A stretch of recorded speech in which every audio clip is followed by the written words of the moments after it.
जय श्री कृष्णा, राधे राधे। आप सभी को मेरा तहे दिल से प्रणाम करता हूँ। आप लोग जिस तरह से साथ दे रहे हो उसके लिए बहुत बहुत धन्यवाद आपको। बराबर आप वीडियो देख रहे हो और आपका लाइक शेयर और कमेंट्स जो भी है वो भी सारा कुछ मुझे मिल रहा है। देखिए, वो मिले नहीं मिले, लेकिन सबसे अच्छी बात है कि आपको सिलेबस से संबंधित जुड़ी हुई जो चीज़ें हैं वो आपको प्रॉपर ठीक ढंग से मिल पा रही हैं।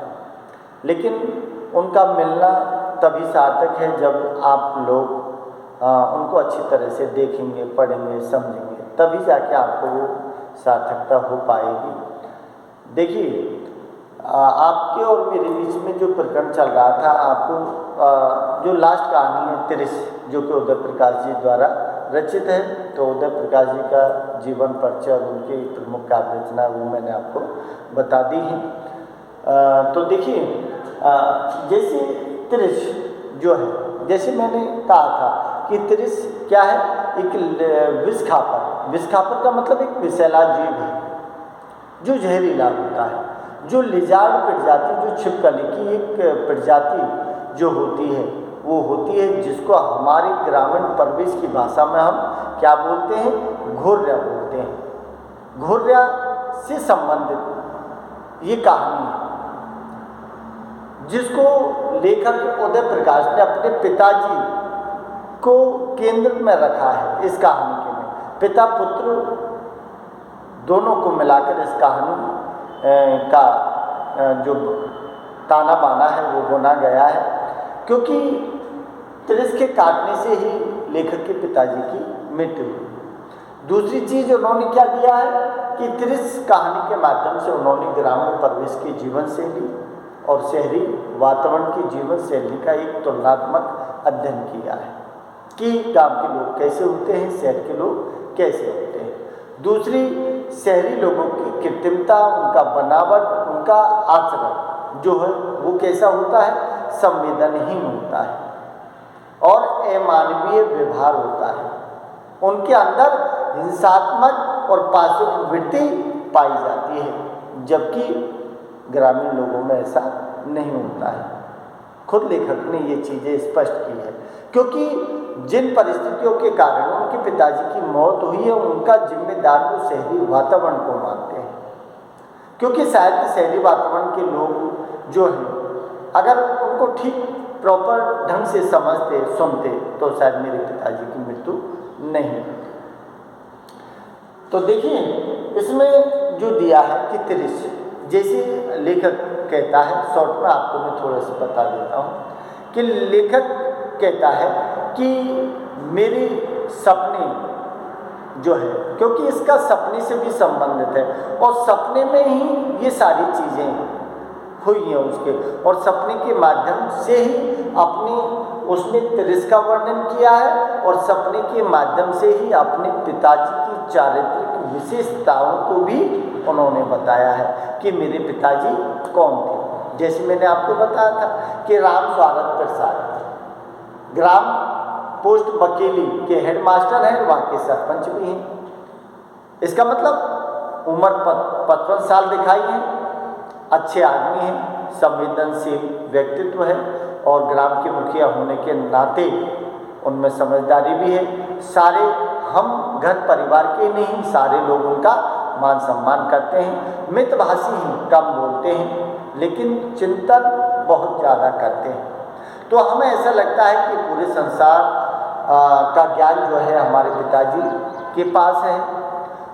और जैसे उन्होंने दिया है कि कभी कभार वो तम्बाकू खा लेते थे, तो हम कोई सवाल जवाब नहीं करते थे, क्योंकि पिताजी को कष्ट होगा, क्योंकि उसको थूकेंगे, फिर बोलेंगे, बोलने का उपक्रम करना पड़ेगा, तो पिताजी को परेशानी होगी। छोटी बहन कोई सवाल जवाब करती थी, उससे पहले मैं ही उसका जवाब दे देता था कि पिताजी को कोई दिक्कत नहीं। अब ये जो कहता है कि उदय प्रकाश कि मेरे सपने में दो चीज़ें आती थी, एक तो हाथी और एक तिरिश। तो हाथी जो है वो भी मेरे पीछे पीछे दौड़ता था, लेकिन हाथी भारी भरकम होने के कारण तेज नहीं दौड़ पाता था और मैं किसी पेड़ के ऊपर चढ़कर अपनी जान बचा लेता था। लेकिन जो तिरिश है, तिरिश के बारे में मैंने जैसे सुना है कि तिरिश एक विषैला जीव है, और विषैला जीव है इसीलिए इसके पिताजी को तिरिश ने काटा है। तो लेखक ने तिरिश के माध्यम से क्या है, मानव, शहरी मानव के हिंसात्मक प्रवृत्ति और पाशविक प्रवृत्ति की ओर इशारा किया है। तो वो ये कहता है कि तिरिश से नज़र मत मिलाओ, कि नज़र, मेरे सपनों में मुझे तिरिश मिलता था, नज़र मिल जाती थी तो वो मेरे पीछे दौड़ता था, मैं आगे आगे दौड़ता था। तो वो कहता है कि सीधे मत भागिए, गोल गोल घूमिए, छोटे छोटे कदम रखिए, उसके बाद फिर दूर कदम रखिए, इससे, क्योंकि पैरों की स्मेलिंग होती है जिसके हिसाब से वो पीछे चलता है। और तिरिश के बारे में ये बताया जाता है कि उसके काटने पर 100% मृत्यु हो जाती है, और वो काटता है, काटने के बाद वो पेशाब करता है और उस खुद के ही पेशाब में वो लौट जाता है, और नज़दीक तालाब, नदी नाले होता है तो पानी में कूदता है, और उससे पहले अगर काटने वाला पानी में कूद जाता है तो तिरिश घायल हो जाता है। तो ठीक कुछ इसी तरह से मेरे सपनों में जो चीज़ आती थी ना, वही चीज़ आज मुझे मेरे पिताजी के साथ देखने को मिली। तो थानू ने मुझे तिरिश के बिना, थानू कौन है, उसका लेखक का दोस्त है, थानू ने मुझे तिरिश क्या है, क्योंकि मैं थानू एक बार तालाब के किनारे गए थे तो वहाँ झाड़ियों से निकलकर पत्थरों के बीच से एक तिरिश आया, उसने कहा थानू ने कि ये तिरिश है।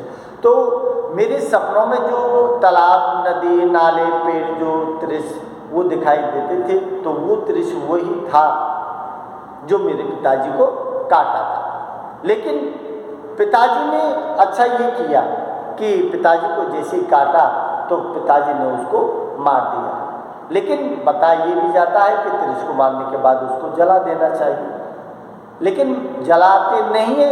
तो रात का जो चंद्रमा है, चंद्रमा से जो अमृत की वर्षा होती है, धीरे धीरे उनको सजीवन मिलती है और धीरे धीरे वो पुनर्जीवित हो जाते हैं। इसीलिए उन चीज़ों के विषय में भी दिया है कि तिरिश को जलाकर ख़त्म कर देना चाहिए। तो दूसरे दिन मैं थानू जाते हैं, पिताजी उसको देखते हैं तो वो तो वही तिरिश था जो मेरे सपनों में मुझे दिखाई देता था, वही पेड़, वही तालाब, वही झाड़ी, तो वो सब कुछ अपने सपनों में आता था ना, वही चीज़ मुझे थानू ने दिखाई थी और उसी तिरिश ने मेरे पिताजी को काटा था। तो अपने सपनों की बात और अपने पिताजी को केंद्र में रखा है। और तीसरी चीज़ जो शहर की बहन करता है, जो शहर की हिंसात्मक प्रवृत्ति और पाशविक प्रवृत्ति, अमानवीय व्यवहार, उसको भी इसमें रखा गया है। तो कहता है कि मेरे पिताजी एक दिन घूम के आ रहे थे, घूमने के बाद मेरे पिताजी को क्या है कि तिरिश ने काट लिया। जब वो घर आए तो वहाँ घर आते ही घर के आंगन में भीड़ जमा हो गई। लोगों ने अलग अलग अपने विचार बताए। तो इसके माध्यम से कुछ जो ढोंग है, पाखंड है, अंधविश्वास है, उनको भी दिखाने का प्रयास किया है। तो वहाँ एक चटुआ नाई आया और चटुआ नाई ने क्या किया कि अरण्य के पत्ते और कंडे की राख से पिताजी के जो पैर काटा था उसको सेक दिया, जहर को उतारने और फूंकने का काम किया। तो पिताजी को ठीक हुए। दूसरे दिन पिताजी को कहाँ जाना था, कोर्ट, अदालत जाना था, क्योंकि घर के मकान से संबंधित केस चल रहा था, तो उसको लेकर वो चिंतित थे। तो एक दो पीसी पे नहीं गए, तो अब उनको जाना था। तो पास दिया है कि हमारे गांव से जो है 2-3 किलोमीटर दूर क्या है, सड़क है। सड़क जो गांव के लोग हैं, सामतपुर दिखाया है कि सामतपुर से एक ट्रैक्टर जाता है, ट्रैक्टर में बहुत सारे लोग बैठे हैं, उसी में पिताजी बैठ कर जाते हैं। वहाँ आपस में चर्चा चल जाती है कि भाई तिरिश ने मुझे काट लिया। उसी ट्रैक्टर में कौन बैठा है, पंडित राम अवतार बैठा है। पंडित राम अवतार को ज्योतिषी और वेदगिरी का ज्ञान था, इसीलिए उन्होंने कहा की चरक संहिता में लिखा है, चरक ने कहा है कि झेर को झेर से ही मारा जाता है। इसीलिए वो क्या करता है कि आगे जाता है ट्रैक्टर, तो उसको एक तेली के खेत में धतूरे के पेड़ देखते हैं, धतूरे के वहाँ ट्रैक्टर को रुकवा देते हैं और ट्रैक्टर को रुकवा कर धतूरे को पीस कर और मास्टर जी को पिला देते हैं। पिलाने के बाद जो, क्योंकि धतूरा है वो भी विषैला होता है, तो वो पागल की स्थिति में ला देता है आदमी को। तो वो कहता है कि जैसे ही मेरे पिताजी ने खाया तो उनको उसका जो नशा है वो होने लगा, और जब वो शहर पहुँचे, सारे लोग ट्रैक्टर से उतरकर अपने अपने काम गए, तो मास्टर जो नंदलाल है वो ये कहता है कि जब उतरे थे तो उनको चक्कर आ रहे थे, तो कोर्ट वो पहुँचे हैं लेकिन कोर्ट नहीं पहुँचे, जाना कोर्ट था लेकिन चक्कर आ रहे थे। किसी भी शहरी लोगों ने उनको समझने का प्रयास नहीं किया, और जाना कोर्ट था और वो पहुँच कहाँ गए, देशबंधु मार्ग स्थित जगह का नाम दिया है, देशबंधु मार्ग स्थित SBI बैंक की जो शाखा थी ना, उसमें कुछ पैसे निकलवाने वहाँ चले गए। वहाँ बैंक के जो लोग थे उन्होंने भी उनको अमानवीय व्यवहार और गलत आचरण के साथ धक्का देकर बैंक से निकाल दिया। तो धक्का मुक्की भी की, वो कई बार गिर भी पड़े, तो गार्ड वार्ड ने भी उनको मार पीट दिया। उसके बाद क्योंकि एक तो लोगों का गलत व्यवहार, दूसरी बात जो धतूरे का जो वो पिया है घोल, उसका असर, तो पागल तो होना ही था आदमी। उसके बाद वो कहाँ दिखाएं, सर्किट हाउस थाना जो है, उस सर्किट हाउस थाना जो है वहाँ पहुँचते हैं।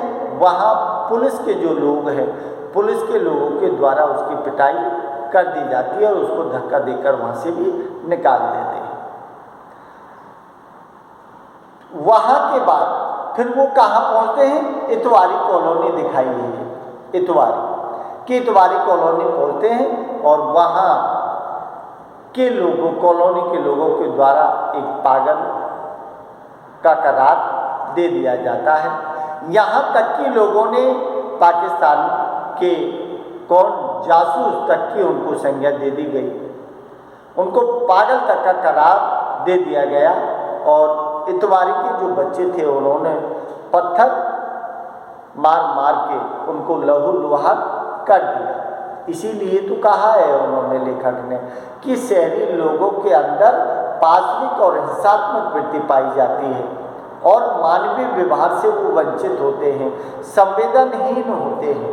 अगर मेरे पिताजी को बैंक वाले, थाने वाले और जो कॉलोनी वाले अगर उनको समझने का प्रयास करते तो शायद ऐसा नहीं होता।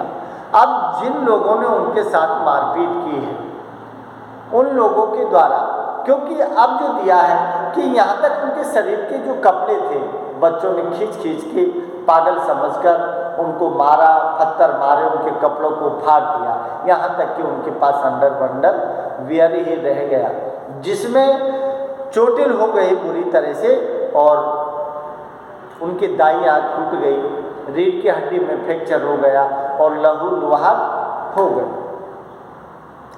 तो जैसे गणेश जो दिया है, गणेशवा जो मोची की दुकान करता है, तो गणेशवा मोची की दुकान क्योंकि लेखक शहर गया है, पूरी तहकीकात की है, तहकीकात करने के बाद ही उसको ये सारी रिपोर्ट मिली है, तो उस रिपोर्ट के आधार पर ही उन्होंने तिरिस के माध्यम से अपने पिताजी की संवेदनशीलता और शहरी वातावरण की संवेदनहीनता और हिंसात्मक और पाशविक वृत्ति को इसमें रखा है।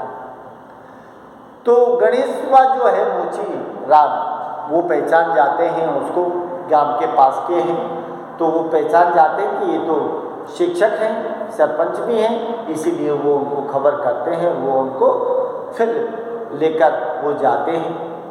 तो इस तरह से इस कहानी को मतलब शॉर्ट रूप मैंने आपको बताया है, तो इस कहानी को फिर यहीं ख़त्म कर दिया है। क्यों कि उनके पिताजी जैसे उसमें दिया है। देखो इसमें लिखा है कि तिरस कहानी की केंद्रीय भाव में लेखक के पिताजी से संबंधित है और लेखक के सपने से भी है। इस कहानी में गांव और शहर जीवन की जो शैली है उसका तुलनात्मक अध्ययन किया गया है, जिसमें गांव की सादगी पूर्ण जीवन और शहर की कृत्रिम आचरण अमानवीय व्यवहार को दिखाने का प्रयास किया गया है। राम स्वारथ प्रसाद स्कूल हेडमास्टर ग्राम बकेली, इंग्लिश में बोले भी हैं, ये सारी चीज़ बताई भी है उन्होंने कि आई एम हेडमास्टर का है विलेज ऑफ ग्राम बकेली, लेकिन पागल का करार दे दिया गया उसे। उम्र 55 साल, दुबला शरीर, मितभाषी, कम बोलते लेकिन सोचते बहुत थे।